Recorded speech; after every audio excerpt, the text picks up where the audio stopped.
আসসালামু আলাইকুম সবাইকে। আমি জানাতুল তাবাসসুম। আজকে আমরা এমসিকিউ সাজেশনের অধ্যায় 2 এর যে টাইপ 11 প্রশ্নগুলো আছে সেগুলো সমাধান করব। তো চলো ক্লাসে শুরু করে ফেলি। প্রথম প্রশ্ন দেখো কি বলেছে, এক বা একাধিক টিস্যু দিয়ে তৈরি এবং একটা নির্দিষ্ট কাজ করতে সক্ষম এরূপ প্রাণীদেহের অংশবিশেষকে কি বলা হয়? অঙ্গ, তন্ত্র, কলা নাকি কোষ? অ্যান্সার হবে হচ্ছে কি অঙ্গ। কিভাবে? আমরা জানি জীবদেহের গাঠনিক একককে বলা হয় কোষ। অনেকগুলো কোষ যখন একই জায়গা থেকে উৎপন্ন হয়ে একই ধরনের কাজ করে তখন তাকে বলা হয় হচ্ছে টিস্যু। টিস্যুগুলো যখন অনেকগুলো টিস্যু একসাথে যে কোনো একটা নির্দিষ্ট কাজ করবে তখন সেটাকে বলা হয় অঙ্গ। আর যখন অনেকগুলো অঙ্গ মানে কতগুলো অঙ্গ একসাথে একটা নির্দিষ্ট কাজ সম্পন্ন করে তখন বলা হচ্ছে তাকে তন্ত্র, যেমন পরিপাক তন্ত্র, রেচন তন্ত্র, শ্বসন তন্ত্র এগুলো। আবার আমরা যদি যে কোনো একটা তন্ত্র নিয়ে উদাহরণ বলি, যেমন মনে করো হচ্ছে যে আমরা যদি শ্বসন তন্ত্র নিয়ে বলি, সেই ক্ষেত্রে শ্বসন তন্ত্রের মধ্যে আমরা জানি ফুসফুস রয়েছে, ট্রাকিয়া রয়েছে, শ্বাসনালী রয়েছে, নাসা গহ্বর রয়েছে। তো এগুলো কিন্তু এক একটা অঙ্গ, ঠিক আছে? যেমন ফুসফুস একটা অঙ্গ। তো এই অঙ্গগুলোর সাথে এই অঙ্গগুলো কোথা থেকে তৈরি হচ্ছে? অবশ্যই অনেকগুলো টিস্যু একত্রিত হয়ে অঙ্গগুলো তৈরি করছে। এই টিস্যুগুলোকে যদি আমরা মাইক্রোস্কোপে দেখি তাহলে আমরা কোষ দেখতে পাবো। তাহলে এইভাবে সিকোয়েন্স অনুযায়ী তন্ত্রটা তৈরি হচ্ছে। আর এই অংশ বিশেষকে আমরা তখন কি বলছি? আমরা বলতেছি মানে প্রাণীদেহের এই অংশ বিশেষকে যারা অনেকগুলো টিস্যু নিয়ে তৈরি তাদেরকে বলছি অঙ্গ। এরপরে প্রশ্ন দেখো, অবস্থান ভেদে মানব দেহে কয় ধরনের অঙ্গ রয়েছে? 2 ধরনের অঙ্গ রয়েছে, একটা বাহ্যিক অঙ্গ, একটা হচ্ছে অভ্যন্তরীণ অঙ্গ। বাহ্যিক অঙ্গ হাত, পা, চোখ, কান, নাক এগুলো, আর অভ্যন্তরীণ অঙ্গ হচ্ছে ফুসফুস, পাকস্থলী, তারপরে হচ্ছে কিডনি এগুলো। অঙ্গসমূহ নিয়ে বিজ্ঞানের কোন শাখায় আলোচনা করা হয়? ট্যাক্সোনমি মানে হচ্ছে শ্রেণীবিন্যাসবিদ্যা, এন্ডোক্রাইনোলজি মানে হচ্ছে গিয়ে এটা হচ্ছে কি তোমার হরমোন নিয়ে এখানে আলোচনা করা হয়, ঠিক আছে? আর অ্যানাটমি হচ্ছে অভ্যন্তরীণ যে অঙ্গ আছে সেগুলো নিয়ে আলোচনা করা হয়। মরফোলজিতে আমাদের যে অঙ্গ আছে সবগুলো অঙ্গ নিয়ে এখানে আলোচনা করা হবে। এরপরে প্রশ্ন হলো, পরিপাকতন্ত্র প্রধানত কয়টা অংশ নিয়ে গঠিত? পরিপাকতন্ত্র সাধারণত 2টা অংশ নিয়ে গঠিত। প্রথমটা হচ্ছে গিয়ে পৌষ্টিক নালী বা পরিপাক নালী, আরেকটা হচ্ছে গিয়ে পৌষ্টিক গ্রন্থি। তাহলে এই 2টা অংশ নিয়ে পরিপাকতন্ত্র গঠিত। অপাচ্য খাদ্যাংশ নিষ্কাশনের সাথে জড়িত কোন তন্ত্রটি? রেচনতন্ত্র, শ্বসনতন্ত্র, পরিপাকতন্ত্র নাকি স্নায়ুতন্ত্র?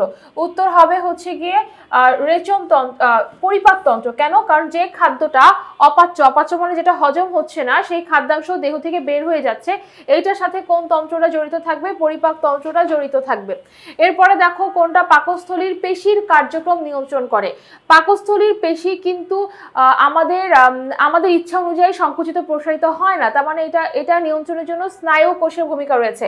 তাহলে স্বয়ংক্রিয় স্নায়ু পাকস্থলীর পেশির কার্যক্রমকে নিয়ন্ত্রণ করে থাকে। কোনটা পরিপাকতন্ত্রের অংশ নয়?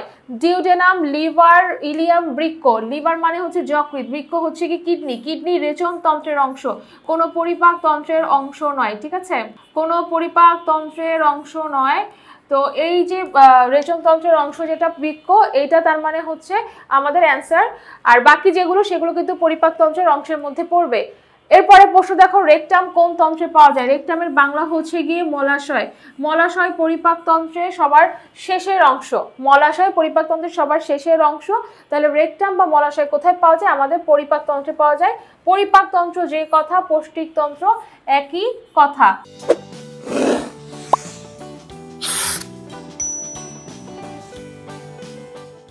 তারপরে দেখো, পরিপাকে সহায়তাকারী রস কোথা থেকে নিঃসৃত হয়? পরিপাকে সহায়তাকারী রস হচ্ছে কি এনজাইম। যে এনজাইমগুলো পরিপাকে সাহায্য করবে, অর্থাৎ হচ্ছে কার্বোহাইড্রেট, প্রোটিন, ফ্যাট এগুলোকে ভাঙতে সাহায্য করবে, সেগুলো হচ্ছে কি এনজাইম।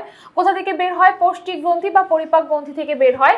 আর হচ্ছে কি পৌষ্টিক নালী, এখানে শুধু খাদ্যটা পাস হবে, মস্তিষ্ক, রক্তনালী এগুলোতে কোনো এনজাইম বের হয় না।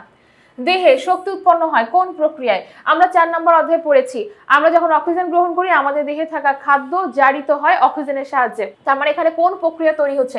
এখানে জারণ প্রক্রিয়া হচ্ছে। জারণ প্রক্রিয়া কি হয়? শক্তি উৎপাদন হয়।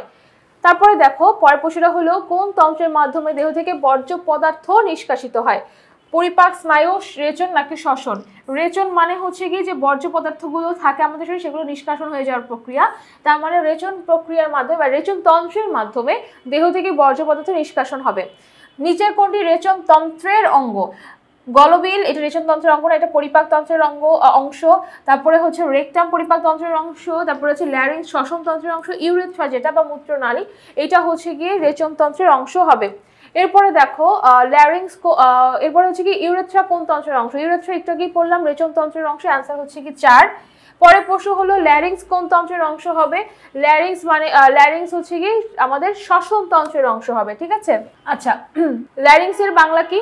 তোমার বইতে কোথাও লিখে রাখো যে ষড়যন্ত্রটা রয়েছে সেটাকে আমরা ল্যারিংস বলে থাকি। ষড়যন্ত্র যে এখানে থাকে, এখানে আমাদের যে আমরা যে কথা বলি যে ভোকাল কর্ড, এই জায়গাটা হচ্ছে কি ষড়যন্ত্র থাকে। এরপরে প্রশ্ন হচ্ছে কি অন্তঃক্ষরা গ্রন্থি থেকে নিঃসৃত রসকে কি বলে? এনজাইম, প্লাজমা, লসিকা, হরমোন। অন্তঃক্ষরা গ্রন্থি থেকে কি বের হয়? হরমোন বের হয়, ঠিক আছে। অন্তঃক্ষরা গ্রন্থি থেকে কি বের হবে? হরমোন বের হবে। কোন গ্রন্থিটি থেকে হরমোন নিঃসরণের জন্য দায়ী? যকৃৎ, এইটা হরমোন নিঃসরণ করে না, এনজাইম নিঃসরণ করে। পিত্তথলি কিছু বৃত্তরস নিঃসরণ করে। পুষ্টি গ্রন্থি থেকে এনজাইম নিঃসরণ হয়। আর অগ্ন্যাশয় হচ্ছে এমন একটা গ্রন্থি যেটা মিশ্র গ্রন্থি আমরা বলি, একই সাথে অন্তঃক্ষরা গ্রন্থি এবং বহিঃক্ষরা গ্রন্থি হিসেবে কাজ করে। অর্থাৎ অগ্ন্যাশয় থেকে হরমোন এবং তোমার এনজাইম নিঃসরণ হবে। তারপরে প্রশ্ন দেখো কোনটা অন্তঃক্ষরা গ্রন্থিতন্ত্রের অংশ? যকৃৎ হবে না, ট্রাকিয়া হবে না, ইউরেটার হবে না, প্যারাথাইরয়েড হচ্ছে অন্তঃক্ষরা গ্রন্থিতন্ত্রের অংশ। এখান থেকে প্যারাথর্মোন নামের একটা হরমোন বের হয়। তারপরে প্রশ্ন কোন তন্ত্রটি পেশিকে চালনা করে? যেহেতু পেশিকে চালনা করে বলছে, কোন তন্ত্র হবে? রেচনতন্ত্র, প্রজননতন্ত্র, পেশিতন্ত্র নাকি হচ্ছে গিয়ে স্নায়ুতন্ত্র হবে? বলো কোন তন্ত্রটি পেশিকে চালনা করে? অ্যান্সার হচ্ছে কি স্নায়ুতন্ত্র আমাদের পেশিকে চালনা করে। এরপরে প্রশ্ন দেখো অ্যালভিওলাই থাকে কোথায়? স্নায়ুতন্ত্রে, রেচনতন্ত্রে, জননতন্ত্রে নাকি শ্বসনতন্ত্রে? অবশ্যই শ্বসনতন্ত্রে অ্যালভিওলাই থাকবে। অ্যালভিওলাই বা অ্যালভিওলাস এটা হচ্ছে খুবই ক্ষুদ্র ক্ষুদ্র গোলাকার বেলুনের মতো একটা অঙ্গ, যেখানে অক্সিজেন প্রবেশ করে অ্যালভিওলাসটা ফুলে ওঠে। আর অক্সিজেন বের হয়ে গেলে বা কার্বন ডাইঅক্সাইড যদি না থাকে তাহলে সেক্ষেত্রে কি হবে? এটা চুপসে যাবে। তাহলে এইভাবেই আমরা কিন্তু এই এমসিকিউ গুলো সমাধান করলাম। আশা করি তোমরা আরও এমসিকিউ সমাধানের জন্য আমাদের ইজি বায়োলজি বইটি খুব দ্রুত সংগ্রহ করে ফেলবে। তাহলে আজকে ক্লাসটা এখানে শেষ করে দিচ্ছি। সবাই ভালো থাকবে, সুস্থ থাকবে। আল্লাহ হাফেজ সবাইকে।